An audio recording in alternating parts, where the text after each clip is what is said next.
Well, this is Chapter 11, Summary Notes on Acids and Bases. So I'll be covering the nomenclature on acids and bases in this video.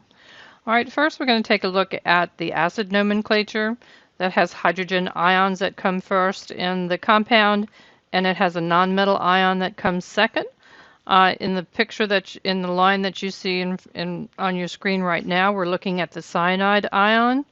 All right, and it's usually these ions that end in IDE that have this format of hydro in front of the root word and IC at the end. Okay, so hydrogen cyanide would be hydrocyanic acid.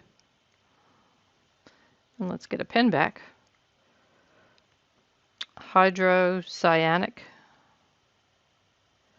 acid.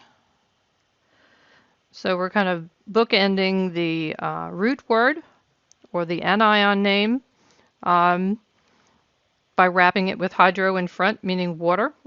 Okay, and the IC ending for the acid. Okay, to identify it as an acid. So it's called hydrocyanic acid. HCl is called hydrochloric acid. All right, because the root anion here is the chloride ion. All right, so it's chlor is the root part of this acid. And again, we use hydro in front and the IC ending. All right, and then you can see some others that are here in the list on your screen right now. All right, hydrofluoric, hydrochloric, hydrobromic, hydroiodic, hydrocyanic. All right, and they all end in IDE as far as the anion name is concerned. So that's your key to knowing when to add hydro out front. Another way to know is that most of these are the binary acids. They only have two elements. Hydrocyanic is an exception. All right, now the other set of names under the acids are those that contain polyatomic ions. All right, they can kind of be thought of as the parent part of these acids. And many polyatomic ions end in either ATE or ITE. Okay, and those that end in ATE, we're going to change that ending to IC, but nothing is going to be put out in front, so it doesn't get confused with the hydro that we just covered. The ITE ending polyatomic ions, we're going to change that ending to OUS. Okay, it sounds like a foreign language class. So it is kind of a foreign language to many of us. Okay, so the 8 changes to ic and we name it as an acid. The I changes to us and we name it as an acid. And we're naming these after the polyatomic ion. All right, but hydrogen's up front. So again, you have that as a clue. And you have two names up here, hydrochloric acid and hydrochlorous acid. All right, because they don't show this in the list. So I'm going to write all 4 of them over here at the side. It's HClO. There's a whole series of these. The perchlorate mentioned as a strong acid. I almost wrote the 4 there. It should be 3 for this one. And HClO4. All right, when we have a list like this, both of these end in ITE. These 2 end in ATE. But the one that has the fewest in the list gets hypo, not hydro, hypochlorous acid. The hypo meaning the least in the series, and the OUS ending because the ite changed to OUS, because that is the chlorite ion. Okay, but we use hypo in front of this one because it's the least in the series. The second one is simply chlorous, CHLOROUS, chlorous acid. All right, then the next one down is called chloric acid, which is also over here on the side. And then the 4th one in the series is called perchloric acid. So that's all 4 of them in that series. And sometimes you'll see iodine in a series like this or bromine in a series like this. If you've ever bought flour, you probably bought bromated flour. Not that it has bromic acid in it, but it has that ion, bromate. Okay, the BrO3 there. All right. So here's some to try. All right.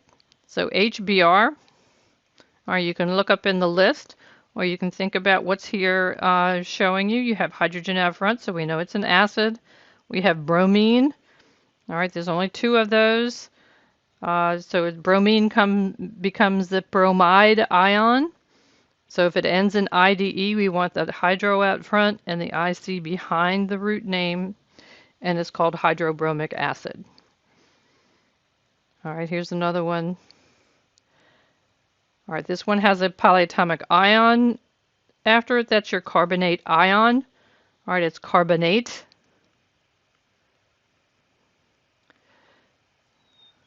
All right, so the 8 changes to ic.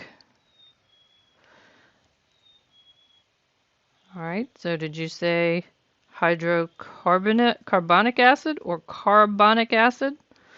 All right, it's the carbonic acid. That is the correct name here. We don't need the hydro. OUS as if it had it started with the ATE ending. All right, and we can find this up here in the list. Here's your hydrogen carbonate. All right, that we call carbonic acid. All right, and then the third name is BrO2. Ah, this is like that list with the chloride ions. All right, can you find something that's similar up here? We're looking for HBrO2. O2. O2 would end in that OUS, like you see here. All right, so let's go back to your choices. HBrO2, not hydro. All right, that's wrong. All right, not hydro. Is it bromic or bromus? All right, let's take one more look. All right, it ends in ITE because it's a BrO2, so it will change to OUS. All right, so bromous acid is the correct one here. Okay, and hydrobromic was the correct one for that first one. All right. All right, so that's a little bit about acid nomenclature. The base nomenclature is going to go real fast because there's really only one way to do them.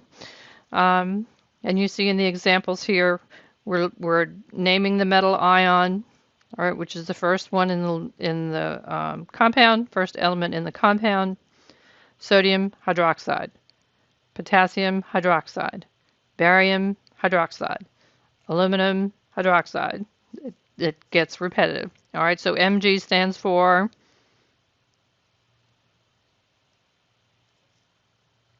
did you say magnesium hydroxide? All right, magnesium hydroxide. All right, so the bases are a lot easier to name than the acids are. So here's a list for you to try. All right, let's pause up. You pause your video, try these, and then come back to see your answers. All right, please check your work. All right, HNO2 comes from the nitrite ion that you see here. All right, the nitrite ion becomes nitrous. The ITE ending gets changed to OUS to name it as the acid. All right, calcium hydroxide. That one's simple here. It's letter E, calcium hydroxide. The sulfuric acid the name comes from the sulfate ion, the SO4 2 negative ion, with the ATE ending changing to IC. All right, it doesn't get that hydro out front because the sulfate ion doesn't end in IDE. All right, for the HiO3, all right, iodic acid comes from the iodate ion, the IO3 negative, and again, that goes back to that chloride series we showed before, along with the bromate being similar, and now we have iodic also being similar. And then lastly, your sodium hydroxide, which was C. Okay. All right, so naming acids and bases. Sometimes you need some help with that chart. So that chart's helpful to you, this one that you see on the screen right now. as far as naming acids are concerned. And remember to name your bases. You're just simply naming the metal ion and the term hydroxide after that. Okay, so we'll tackle the Bronsted-Lowry theory next. All right, so we'll see you on the other side.